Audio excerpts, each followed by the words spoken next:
Hello दोस्तों, स्वागत है आप सभी का अपने प्यारे से खूबसूरत से ब्यूटीफुल से चैनल एजुकेशन साथी पे।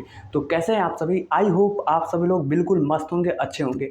तो कल के वीडियो में हमने देखा था इंग्लिश का बहुत ही इम्पोर्टेंट टॉपिक को, और हमने 10 से 11 मिनट के अंतर्गत पूरे इंग्लिश के जितने भी टेंस होते हैं, प्रेजेंट, पास्ट और फ्यूचर, सारे को क्लियर हमने कर दिया था। ठीक है, लेकिन आज से हम लोग उसको पूरे डिटेल में हम लोग पढ़ेंगे। ठीक है, टेंस को, और 4 से 5 लेक्चर में पूरे टेंस का सुपड़ा साफ करने वाले हैं। ठीक है, तो आज हम लोग देखेंगे कि प्रेजेंट इंडेफिनिट टेंस क्या होता है। ठीक है, और इसमें हम मात्र 3 रूल बताएंगे और उसको इतने इजी वे में बताएंगे कि आपको जो है बिल्कुल समझ में आएगा। और मात्र इन 3 रूलों के सहारे आप जो है प्रेजेंट इंडेफिनिट टेंस के सारे क्वेश्चनों को, सारे वाक्यों को आप अंग्रेजी में अनुवाद अवश्य कर लेंगे। ठीक है, तो इसीलिए आप वीडियो को अंत तक देखिएगा और आराम से जो है इंतज़ार के साथ देखिएगा, पूरे कंसंट्रेशन के साथ देखिएगा। और मैं वादा करता हूं कि प्रेजेंट इंडेफिनिट टेंस में आपका जो है एक भी डाउट नहीं बचने वाला है।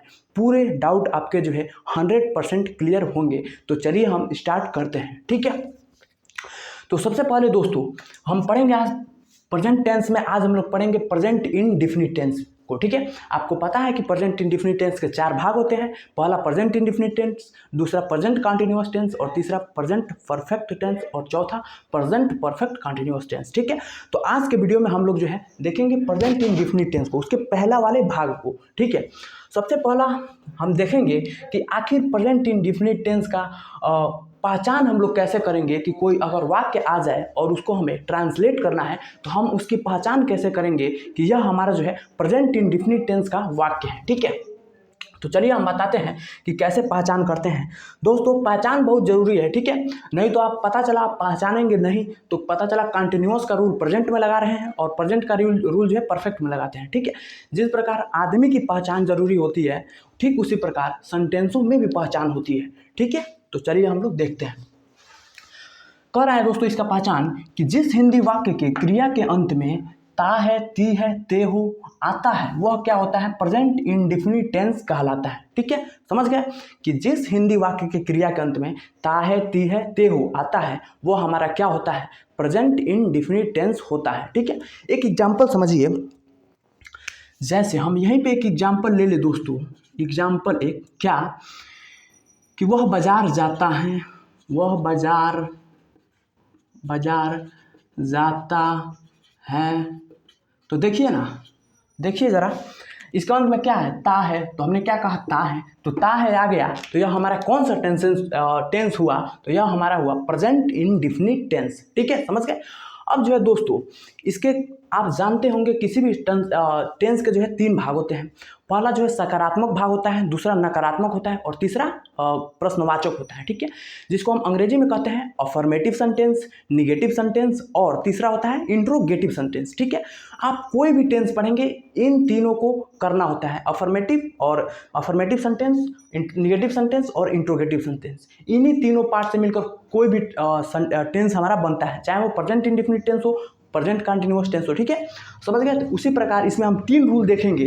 पहला होगा अफर्मेटिव सेंटेंस में एक रूल होगा, निगेटिव सेंटेंस में एक रूल होगा कि अगर निगेटिव कोई वाक्य आ जाए और उसको हमें अंग्रेजी में बनाना है तो इसी रूल के सहारे हम लोग जो है बनाएंगे।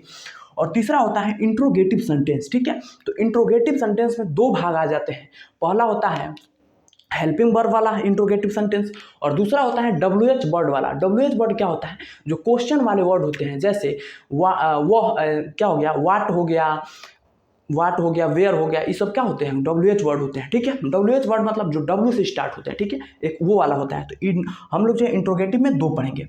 तो चलिए हम देखते हैं रूल क्या कहता है अफर्मेटिव सेंटेंस का। ज़रा देखिएगा, बिल्कुल अच्छे से हम इसको समझेंगे। देखना दोस्तों क्या कहता है कि सब्जेक्ट प्लस यस या यस लगा वर्ब प्लस ऑब्जेक्ट। अब बात यहाँ पे यह है कि आखिर हम यस या यस कब लगाएंगे। ठीक है, तो समझिए, जब भी आपके सामने कोई सिंगुलर अफर्मेटिव सेंटेंस सिंगुलर क्या हो, सब्जेक्ट हो, ठीक है, सिंगुलर सब्जेक्ट हो, जैसे सिंगुलर क्या होता है, पार्टिकुलर हम उसी व्यक्ति को इंडिकेट करते हैं, जैसे राम हो गया, वह हो गया, ठीक है, सोहन हो गया, सीता हो गई, यह क्या होगा, सिंगुलर सब्जेक्ट है, ठीक है। तो जहाँ भी आपको सिंगुलर सब्जेक्ट दिखे वहाँ पे उसमें जो है हेल्पिंग वर्ब में हम क्या लगाएंगे, यस या यस लगाएंगे, ठीक है, समझ गए। और जहाँ भी आपको जो है सिंगुलर दिखे ये काम करेंगे, और अगर प्लूरल क्या दिखे, सब्जेक्ट दिखे, तो वहाँ पे हम यस या यस जो है नहीं लगाते हैं। तो चलिए हम इसके दो एग्जाम्पल समझते हैं, एक सिंगुलर वाला और दूसरा प्लूरल वाला, ठीक है। तो हम इसी में करते हैं, इसका पहला एग्जाम्पल होगा और इसका दूसरा। जैसे हमारा एग्जाम्पल है दोस्तों, समझना क्या, राम आम खाता है, ठीक है।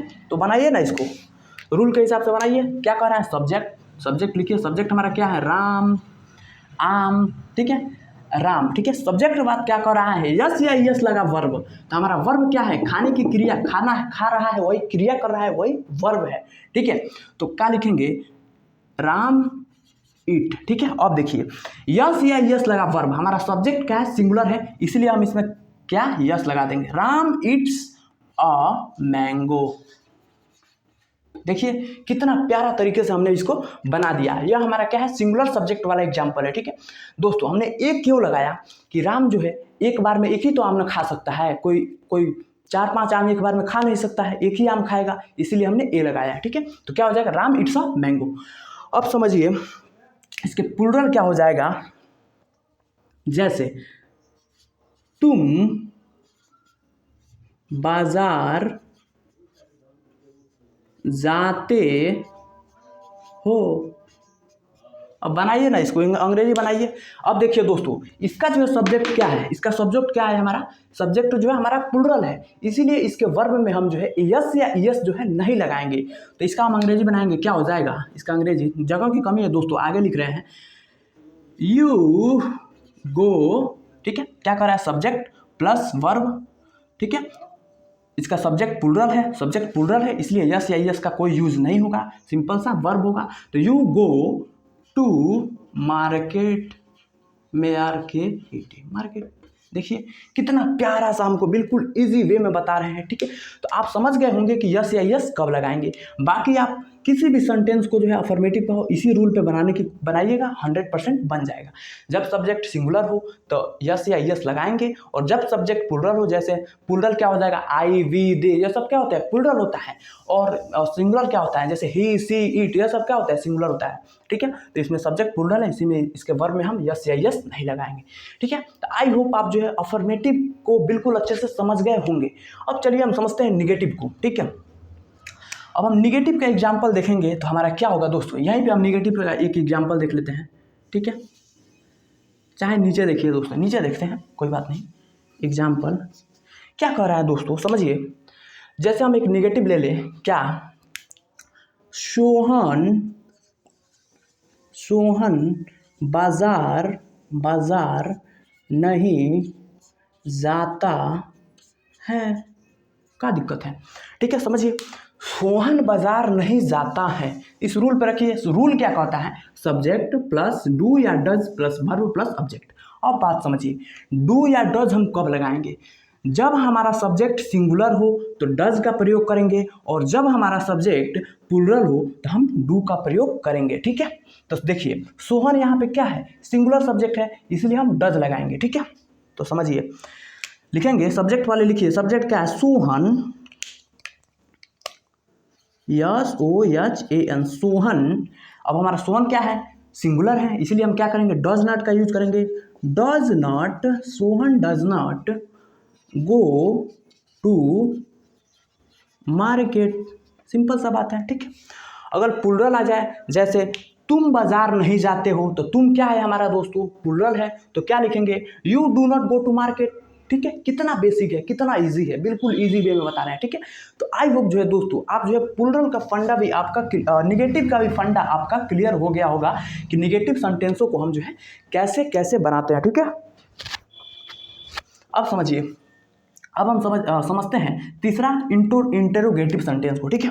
अब इसका एग्जाम्पल देखिए, इसका हम एग्जाम्पल ले लें।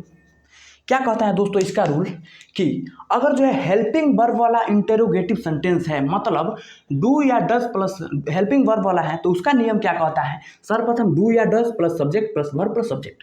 अब यहाँ भी समझिए डू या डज कब लगाएंगे, जो काम हमने निगेटिव में किया, अगर सब्जेक्ट हमारा सिंगुलर है तो हम डज का प्रयोग करेंगे, अगर सब्जेक्ट हमारा प्लुरल है तो हम जो है डू का प्रयोग करेंगे, ठीक है, समझ गए। हाँ, अब चलिए देखते हैं इसका एग्जाम्पल, हम यहीं पर देख लेते हैं, इसके आगे देख लेते हैं, ठीक है। एग्जाम्पल जैसे कह दिया, क्या राम आम खाता है, क्या राम आम खाता है, ठीक है। अब बनाइए इसको।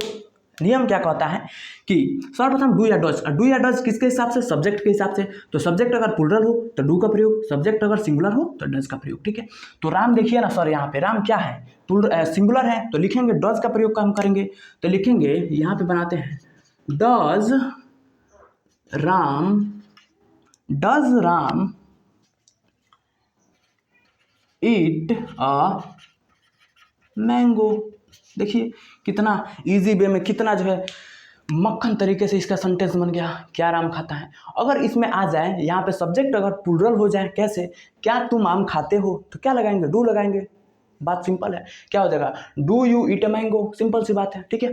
अब समझते हैं WH वर्ड वाले का कैसे हम बनाते हैं, ठीक है, समझिए। तो यह एग्जाम्पल हमारा किसका है, निगेटिव का है, ठीक है। अब समझिए WH वर्ड वाले अगर इसका एग्जाम्पल आ जाए तो कैसे बनाए, ठीक है। जैसे अगर इसका क्या कहता है कि नियम सेम रहेगा दोस्तों, अगर कोई प्रश्नवाचक संख्या बीच में आ जाए, वाक्य के बीच में आ जाए, जैसे तुम कहाँ रहते हो, इसमें प्रश्नवाचक संख्या कहाँ आ रहा है दोस्तों, बीच में, कहाँ। तो सबसे पहले हम क्या करेंगे, उस कहाँ की अंग्रेजी लिखेंगे, उसके बाद हेल्पिंग वर्ब, फिर subject plus verb plus subject, ठीक है। नियम क्या है हमारा, सर्वप्रथम WH वर्ड की अंग्रेजी प्लस डू या डज सब्जेक्ट के हिसाब से plus subject plus verb plus subject, ठीक है। जैसे अगर हम एक एग्जाम्पल ले, क्या कि तुम कहाँ रहते हो, सिंपल।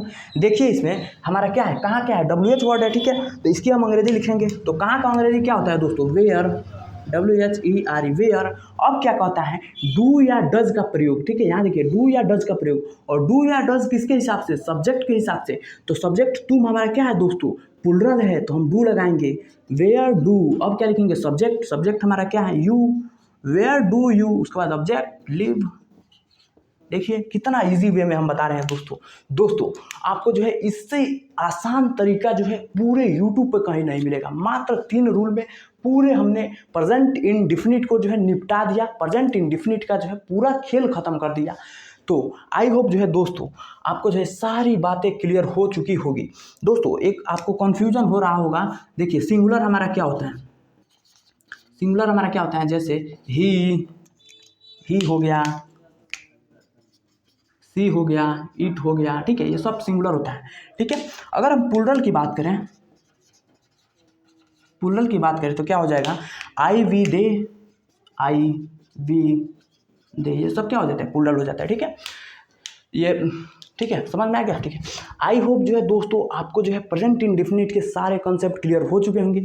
अगर जो वीडियो पसंद आया हो तो अपने दोस्तों के पास शेयर कीजिएगा, ताकि वो लोग भी जो है इंग्लिश को जो है पूरे अच्छे से समझ सके। और हाँ दोस्तों, मेरा वादा है कि आपको जो है अगर इंग्लिश कुछ नहीं आता होगा तो मेरा वादा है, मेरी गारंटी है कि आपको जो है इंग्लिश में जो है माहिर बना कर छोड़ूंगा। बस आपको जो है प्यार और सपोर्ट चैनल को देते रहिए, वीडियो को लाइक कीजिएगा और चैनल को सब्सक्राइब करके बेल आइकन को प्रेस करके रखिएगा।